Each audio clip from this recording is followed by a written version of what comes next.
3 charged with the capture and slaughter of a sea turtle, and a farewell service this weekend for a well-known humanitarian. The Bahamas Tonight Northern Edition starts now. This is the Bahamas Tonight, the Northern Edition. Good evening, all. I'm Megan Shepard. Thank you so much for tuning in. Topping news, homeowners on Grand Bahama who are awaiting assistance from NEMA for roof repairs following the recent hurricanes are being asked to comply with the requirements in order to be processed quickly. As Sabrina Brown tells us, thousands have not yet completed the process. Parliamentary Secretary in the Ministry of Works, Iram Lewis, says since Hurricanes Matthew and Irma, his ministry has received over 6,000 reports of roof damage on Grand Bahama. Based on our manpower and our access to the vehicles that we need, we were able to assess just over 1,000 to date. Of that 1,000 plus, we have received in terms of compliance, full compliance, some 550 or thereabouts. Prior to that, up to November, I believe it was the beginning of November, we only received full compliance from 125. Those 125 persons each received checks for up to $4,000 on March 2nd. Lewis says the staff is working diligently to process applications. However, he says the process cannot be completed until the necessary documents are submitted. We've asked those homeowners to bring in their conveyance. In the absence of their conveyance, we've asked them to bring in a sworn affidavit just so that we can verify. We've asked them to bring in their passports, which is an official government ID, just for us to verify that they are who they say they are. The roof repair program is expected to cost the government over $2 million on Grand Bahama alone. As the 2018 Atlantic hurricane season approaches, Lewis is once again appealing to those who receive payment to be responsible and to use the funds to repair their homes. Based on the numbers that we've seen to date, there is no way that the government of the Bahamas, any government of the Bahamas, will be able to sustain such a program. These are monies that we are spending that we can't recover. We're trying to protect our citizens, but we're asking you again to help us. Once you receive these checks, please do the right thing. Fix your homes, and by all means, get insurance, because moving down the road, I don't see how it is going to be possible for the government to sustain such a program. Sabrina Brown, ZNS Network News.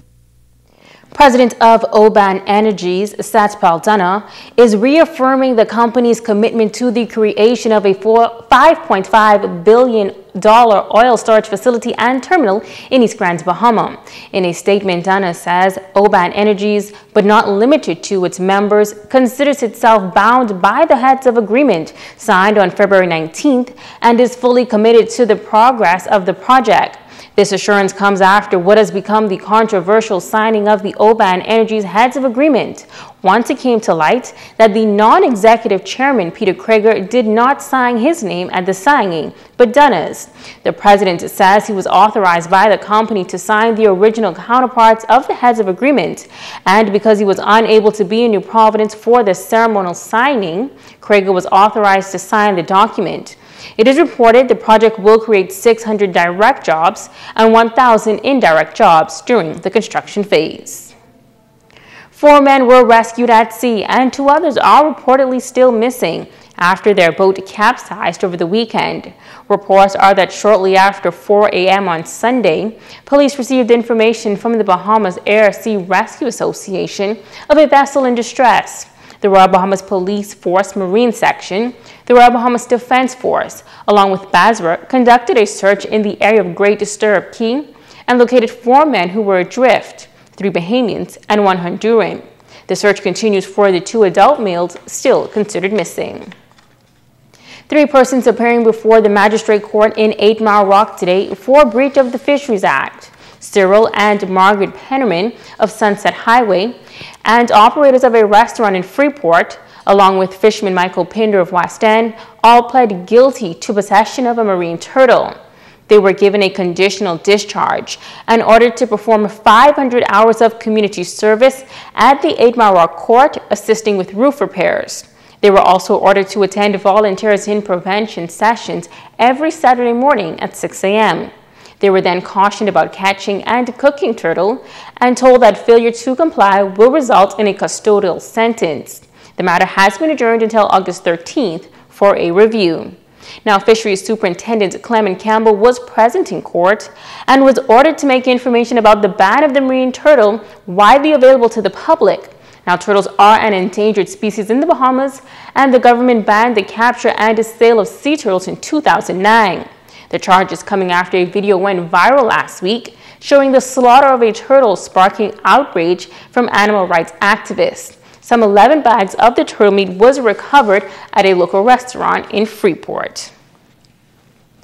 Hundreds turning out this past Saturday for the funeral service for Lady Laurie Miller. Lady Miller, who passed away 2 weeks ago, was remembered as an advocate for education and the less fortunate. Italia Hall was there. To God. The homegoing service for Lady Laurie Miller was held at the Pro-Cathedral of Christ the King. Lady Miller was described as a woman with a heart filled with love, care, and compassion for others. Some family members shedding tears as they shared their tributes during the service. The nation's leader, Dr. the Honorable Hubert Minnis, former Prime Ministers the Right Honorable Perry Christie and the Right Honorable Hubert Ingram, parliamentarians, and officials of the Grand Bahama Port Authority joined the Miller family in saying their final goodbyes. The Most Reverend Drexel Gomez delivering the sermon, telling the congregation that Lady Miller was a dedicated believer in Christ. Throughout her life, she was always a faithful member of the church and also happy to be a believer, happy to be numbered among those who truly believed and who put the belief into practice. Prime Minister Dr. the Honorable Hubert Minnis says Lady Miller is an outstanding lady that many citizens should emulate. She assisted kids with scholarships, etc., to help their education because she recognized how important education is to a nation. So she has really helped to build Grand Bahama and our nation moving forward. Vice Chairman of the Grand Bahama Port Authority, Sarah St. George, and Rick Hayward, the son of the late chairman, Sir Jack Hayward, were among the many in attendance. She really was a matriarch, I think, for all of us. Rick and I, from the time we were very young, would have known and seen Laurie and been influenced by her, and of course working with Sir Albert, who was the, one of the three great founders of the Port Authority. Laurie was, as they say, behind every great man there's always a great lady. I think I met her in Nassau in 1969. So I was at 17, and I remember being so impressed with how lovely she was and how generous and she loved everyone. The Right Honorable Perry Christie, the Miller's captain Anthony Cooper, and Lavender Roberts say Lady Miller will truly be missed. She was a woman of diverse parts, many different parts, and who contributed in many different ways. And for me, I thought it was important to come here just to indicate the level of respect. They took me in a way, As a matter of fact, my mom is still alive, but Lady Miller was like a mother to me. She was always an avid reader, and for my students, she was an example of someone who encouraged children to read. So that will be lasting forever with me. Lady Miller was buried next to her husband, the late Sir Albert Miller, on the grounds of the Pro-Cathedral of Christ the King. Reporting for ZNS.